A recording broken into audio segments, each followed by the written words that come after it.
selanjutnya salam serta salawat kita berikan kepada baginda Rasul yang telah membawa kita dari alam kejahilian menuju alam yang penuh dengan ilmu pengetahuan seperti yang kita rasakan pada saat ini.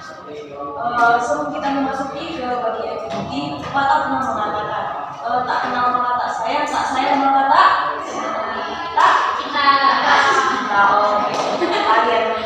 Kalian jadi sebelumnya untuk ini adalah teman dari kita. Saya izin perkenalan diri terlebih dahulu ya, boleh?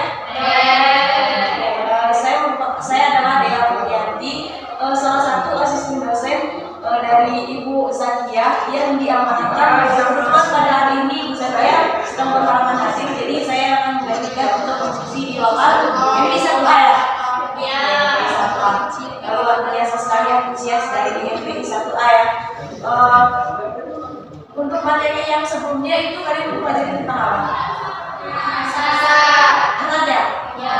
Tadi Bu Zakia bilang bahwasanya hari ini kita akan membahas tentang materi takabur. Benar? Ya. Ini takabur ya. Oke. Menurut teman-teman nih, pandangan teman-teman takabur itu secara dalam bahasa Arab itu diterjemahkan ke dalam bahasa Indonesia itu artinya sombong.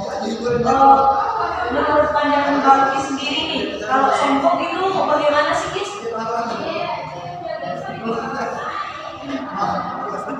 Ya.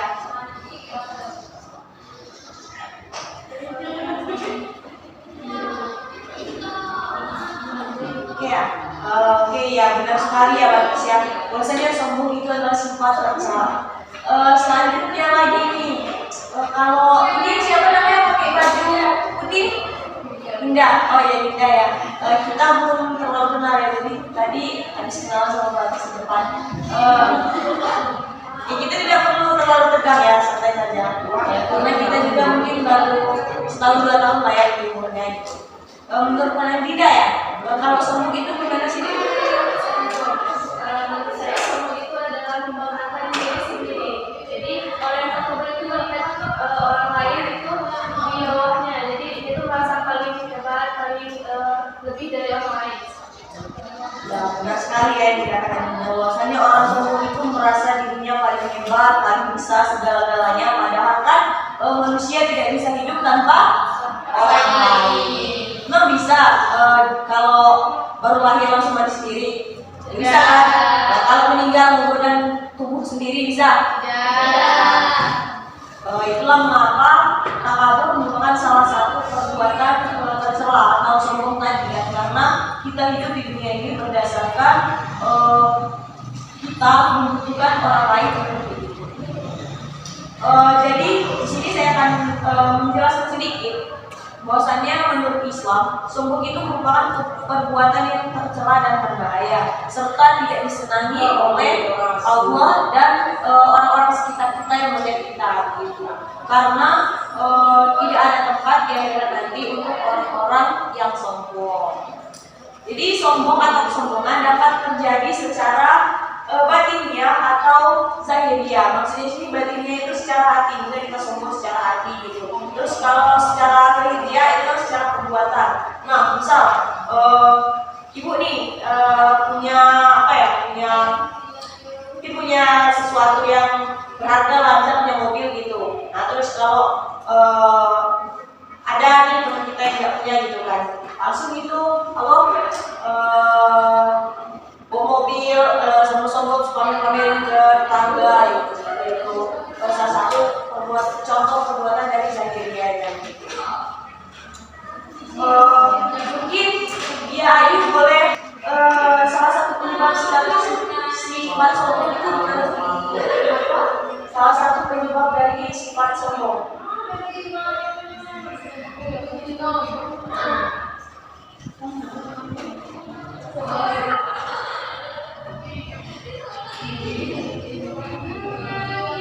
Mungkinnya seperti memiliki kekayaan yang lebih dari yang lain atau keturunan dari keluarga darah biru.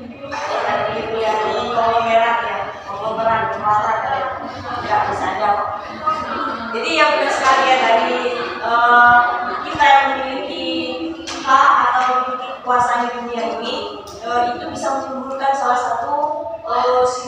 sombong tersebut. Karena mustahil orang-orang itu bakal pikirnya bahwasanya dikit sekali orang yang bakal berpikiran bahwasanya harta itu hanya sementara.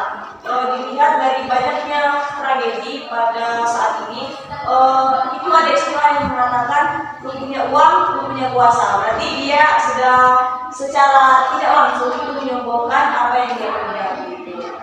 Di sini kesombongan itu dapat dilihat dari beberapa jenis. Salah satunya itu sombong kepada Allah, yang merupakan kesombongan yang paling buruk, yang hanya dapat dilakukan oleh orang-orang yang bodoh dan yang membangkang. Jadi orang-orang tersebut seperti Raja Namrud dan Fir'aun waktu terdahulu sebelum kita dilahirkan di dunia ini. Selanjutnya sombong kepada para nabi dan rasul, dan yang ketiga itu sombong terhadap manusia seperti kita lihat pada zaman sekarang ini.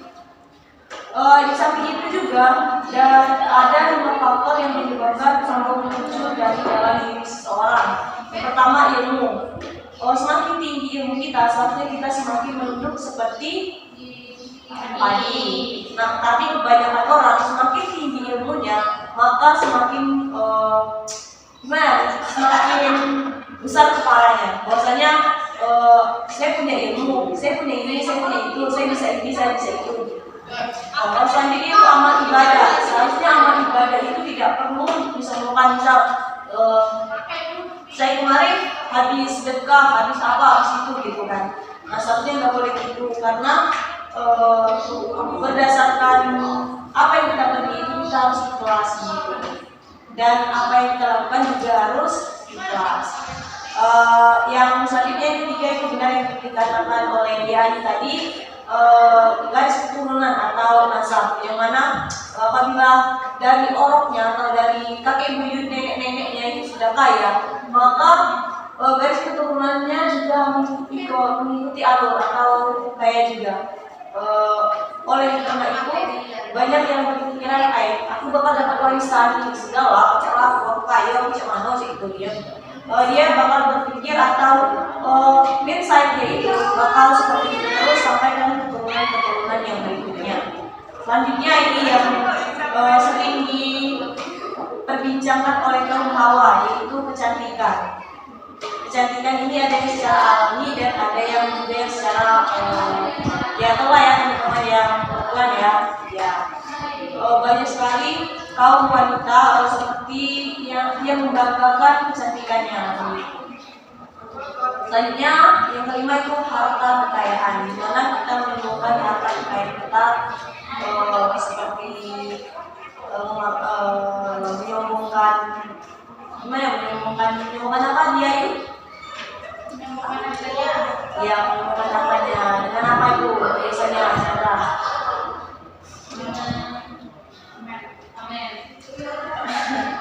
Ya, benar sekali ya teman-teman.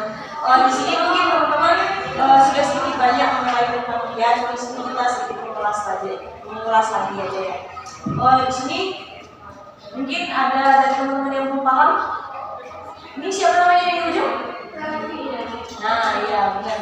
Ya, udah paham? Sudah ya. Dari ujung sini, Dinda udah paham?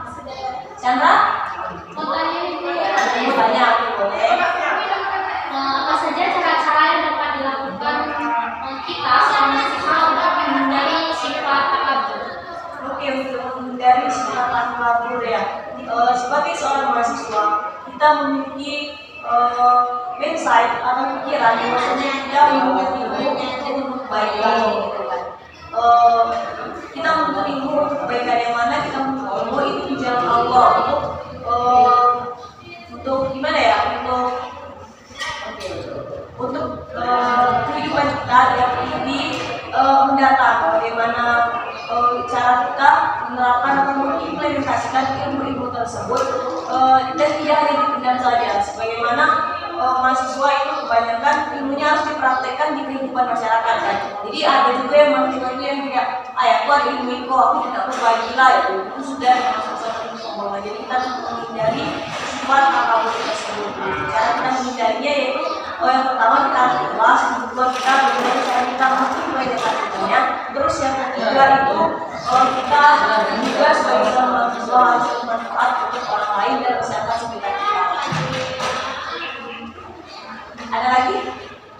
Cukup ya? Ada yang perlu kita ulas kembali? Berarti sudah cukup? Cukup ya? Tidak? Oke, kalau cukup mungkin untuk pertemuan kita pada kali ini saya mohon maaf apabila terdapat banyak yang kekurangan karena juga saya masih dalam tahap pembelajaran dan untuk saya juga meminta maaf atas nama besar saya sendiri enggak gitu ya. Misalnya jadi saya intinya saya mohon maaf